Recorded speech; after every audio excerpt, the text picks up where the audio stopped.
Coming to you from North Atlanta Studios and brought to you by Mesmerize Media. It's the Advantage of Adversity podcast. And now, here's your host, Glenn Carver. Hello, my name is Glenn Carver, and I'm the creator and host of the Advantage of Adversity podcast.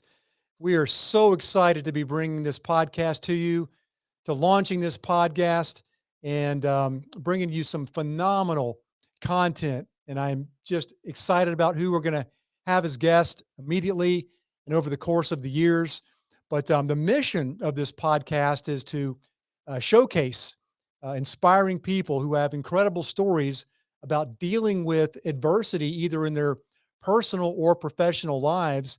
And in spite of that diversity, they've made the decision to find the opportunity, to find the advantage, if you will, in the adversity. I'm a big fan of adversity. I think it makes us grow. It causes us to get out of our comfort zone. And I want to tell you a quick story. I'm a huge fan of the late, great Jim Rohn. He was a phenomenal, legendary motivational speaker, trainer, coach. He was actually, to put his qualifications into perspective, he was Tony Robbins' original mentor. So he was quite a business philosopher. And back in the 80s, he had finished one of his public seminars to a large audience. And after the event, one of his attendees walked up to him and asked him a wonderful question. He said, "Mr. Rohn, in your opinion, what is the business climate going to look like for the next 3 to 5 years?" Which was an excellent question. And without hesitation, Mr. Rohn said in his wonderful tonality, he said, "Well, it's going to be the same it's been for the past 10,000 years. Adversity with the chance of opportunity." And I just love that. I think that sets the context for this podcast for the mission of the podcast. And I want to share with you over the next few minutes my story. I want to share with you what I've been going through over the past 21 months now that really led to this production. So let's go back to very early Sunday morning, August 15th, 2021. My wonderful wife, Lisa, noticed that there was something very, very, let's just say, not okay with me. I was asleep, but I was making these very heavy exhaling noises. And I had my arms out in front of me, out in the air, like I was playing this virtual piano. And I was actually sleeping on the couch because she had COVID the week before me, and we intentionally separated. She was sleeping upstairs in our bedroom, and I was sleeping downstairs on the couch. And no, I wasn't in the doghouse. But she heard me making these very strange wheezing, exhaling noises, and she thought I was having a nightmare. She thought I was having a bad dream, and she looked over the railing and said, Glenn, are you okay? What's going on? Are you okay?" And I didn't respond. And obviously she became very concerned. That's when she came downstairs and said, Glenn, are you okay?" And she started shaking me, and I did not come to, which caused her to become extremely concerned. And she had the good sense to somehow get my dead weight up off the couch. At the time, I weighed over 200 pounds. And she got me through the garage and into the car, into the passenger seat. And she quickly drove me to the emergency room at Northside Cherokee Hospital, which took all of 12 minutes. Fortunately, we live very close. We pulled up to the ER very early on a Sunday morning. Thank goodness the ER was very empty. Quickly got me assistance, got me into a wheelchair, and they sent me off to start assessing my condition while Lisa went and parked the car. Well, very, very quickly, they got me out of my clothes, got me into the sexy blue hospital gown and the yellow grippy socks, and they put me into the big General Electric CAT scan machine, and very quickly determined that I had COVID, double pneumonia, and a blood oxygen level of 45. Now, I didn't know at the time what 45 meant. Quickly learned that 90 is low. 45 is absolutely life-threatening. We're talking potential cognitive damage, potential organ failure. It's not good. And when Lisa learned what that number meant, she asked the technician, because he said, "That's the lowest level we've ever seen." And she said, "You mean during COVID? And he said, no, that's the lowest blood level oxygen we've seen in the history of this hospital. So miracle number one is I survived that day. Uh, thank God I survived that day. This could have been a very different outcome for me. So in my mind, I'm going to be there for a couple days. I'm going to get a couple of shots. I'm going to get some oxygen, and I'm going to be home. It's going to be a quick turnaround. And as a matter of fact, that evening or maybe the next day, I asked one of the nurses, how long do you think I'm going to be here? And she looked at me and she said, I would say at least a couple weeks. I said, what? A couple weeks? I can't be here a couple weeks. I've got a business to run. I've got a life to live. I can't be here for a couple weeks. Well, 96 days later, I left the ICU, and it was an absolute, it was just a storm. I call it the perfect storm. One of my doctors said, Glenn, you got struck by lightning. I felt like I got hit by a locomotive. So 2 weeks into my stay in the ICU, about 2 weeks in, my stomach started to get very bloated and very painful. And I facetiously say my stomach looked like, I'd consumed two of the large 32-ounce beers at your favorite Mexican restaurant. I was just bloated and extended, and my belly right above my belt line was getting extremely tender. I was in pain. And so the doctors rather said, well, we've got to take care of this immediately. And um, we ordered a number of enemas. Think you've had a bad day, get 4 enemas in one day. That'll give you some perspective. None of those had any effect on me. And so we ultimately did a CAT scan and determined that my upper colon had perforated and was bleeding internally. And internal bleeding can lead to sepsis. And I'm sure you all know that sepsis leads very quickly to death in 3 or 4 days. So on September 2nd, I'd been there 16 days. On September 2nd, I had emergency colon surgery in an effort to save my life. And that's where the party really started. It was iffy whether or not I was going to survive that major surgery. Lost 18 inches of my upper colon. We still can't find it. And after I came out of the surgery, was in a coma, a medicated nap for 3 weeks. And that was probably the second period, second time frame where it's very possible I could have died. And by the way, when I did eventually come out of that 3-week coma, and I received a gift of a colostomy bag. And if you don't know what one of those is, I'll show you what it looks like. So a colostomy bag is when you have your plumbing, if you will, rearranged, where you no longer relieve yourself out of your rear end. It comes out of a stoma in your core and into a bag. And as one of my lifelong buddies, John McCloskey, said, Glenn, he said, that's just not sexy. And I know it's not sexy. It's not ideal, and hopefully it's not permanent. But you know, I decided early on, I made the decision because I could be depressed about this. I could choose to be depressed about that situation, that part of my life. But I decided that, being alive, being with my wife, being with my 13-year-old son, being alive with a bag is better than being dead without a bag. And I think you would agree. So 3 weeks in a coma, came out of that during my COVID protocol, was on, the entire protocol pushed down from the top, which included remdesivir. Many of you know what the realities of remdesivir are. Typically causes kidney failure inside of 4 days. Your kidneys start to shut down. A miracle I left that hospital not on full kidney dialysis. I also got, if I was on the ventilator, I got a full tracheostomy. And so I've got that battle scar. I've got that gift. And many people associate the ventilator with a death sentence, which quite frankly, it was. Most people who went on the ventilator during COVID did not come off. They didn't live. And, thank God I did. And, it was just so many things happened, so many things happened at once that just kept me in a state where it took 96 days to get out of the ICU. Let's fast forward to October 16th of 2021. Um, very early one morning, um, there was a nurse who was peeking into my room. I was fully vented on the ventilator, full tracheostomy, and she noticed that one of my monitors, the blood oxygen monitor had a number on it that said 42.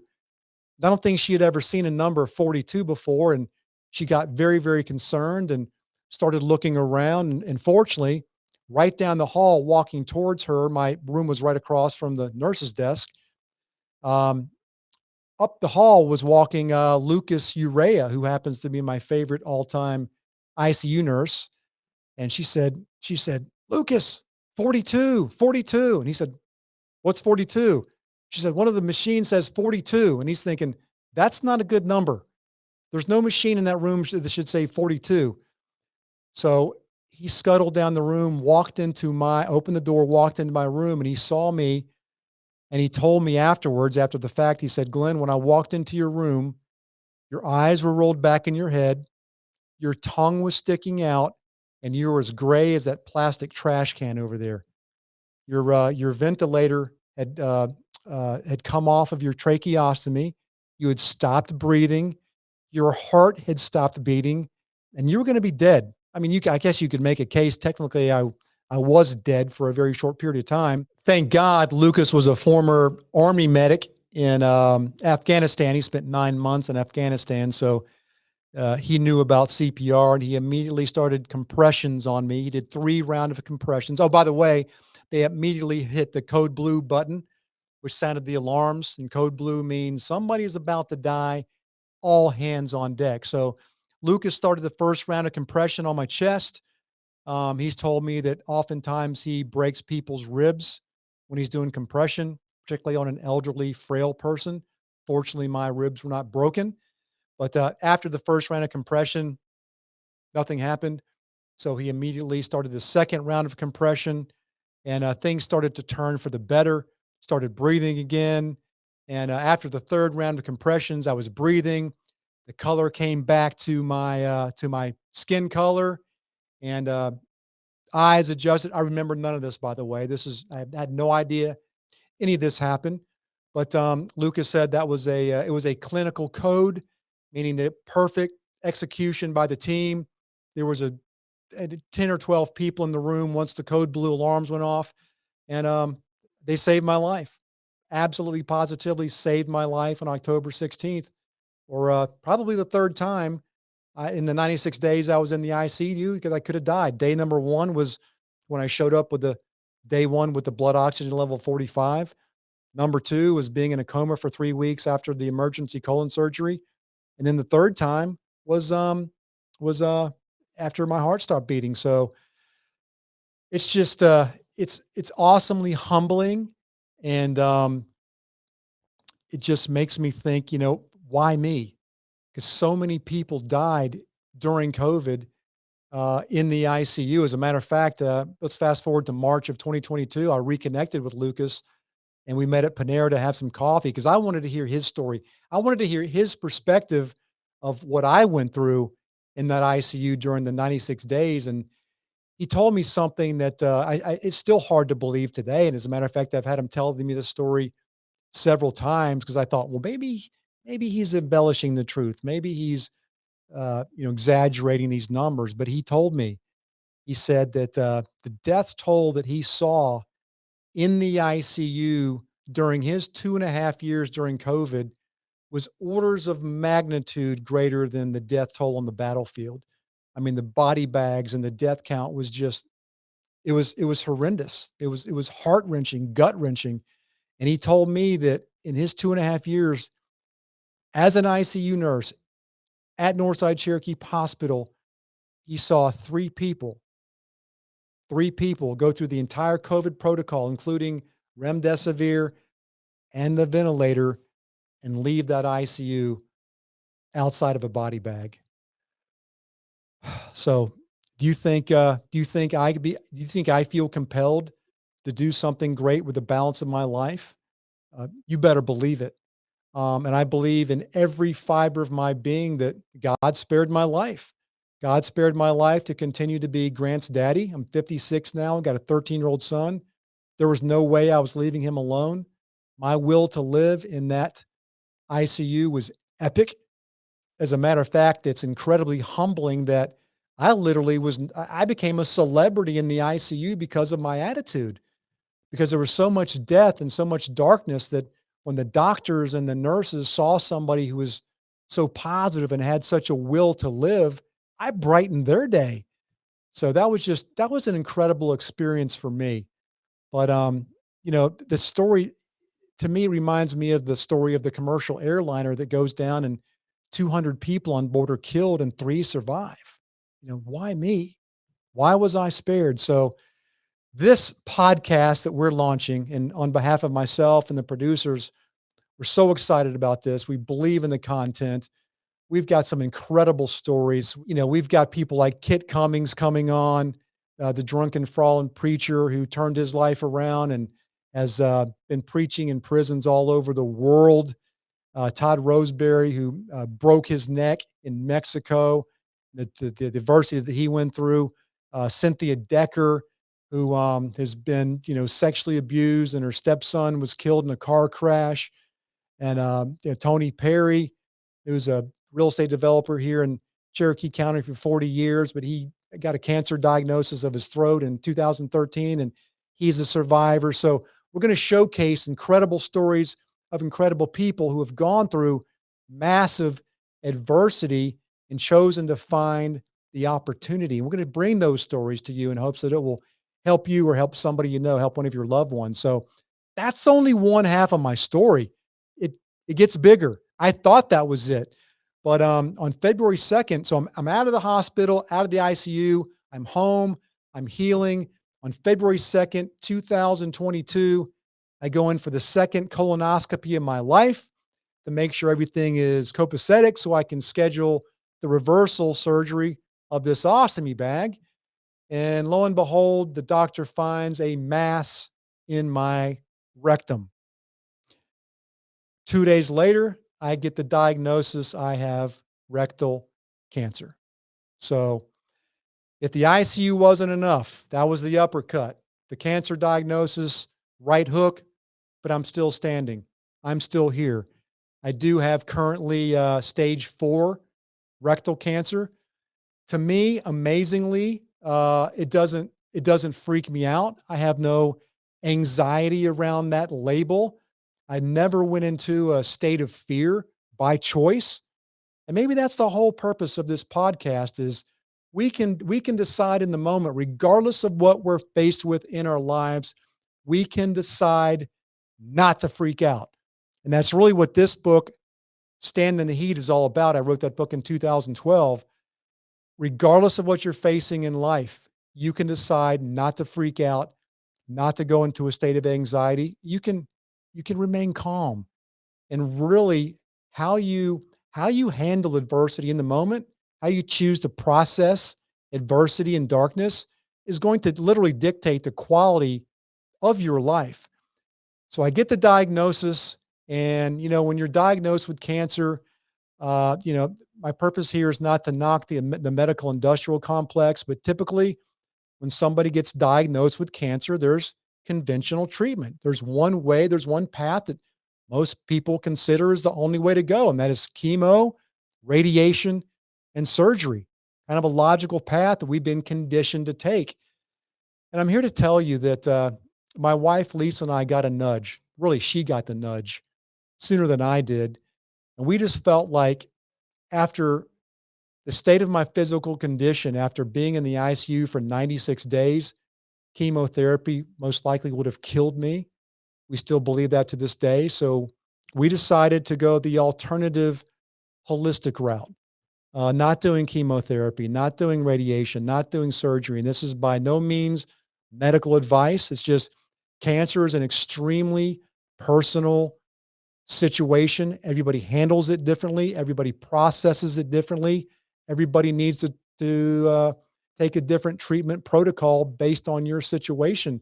And we just felt like based on my situation, if I wanted to someday have successful reversal surgery, we needed to reduce the mass, the tumor in my rectum naturally so I could be reconnected and have enough margin or plumbing, if you will, to reconnect me. So that's why we went down that route. This time last year, I spent the entire month of May in Mexico getting alternative cancer treatments. That whole process was designed to build my immune system instead of tearing it down with chemotherapy. And some of you know, some of you don't. Chemo is literally poison.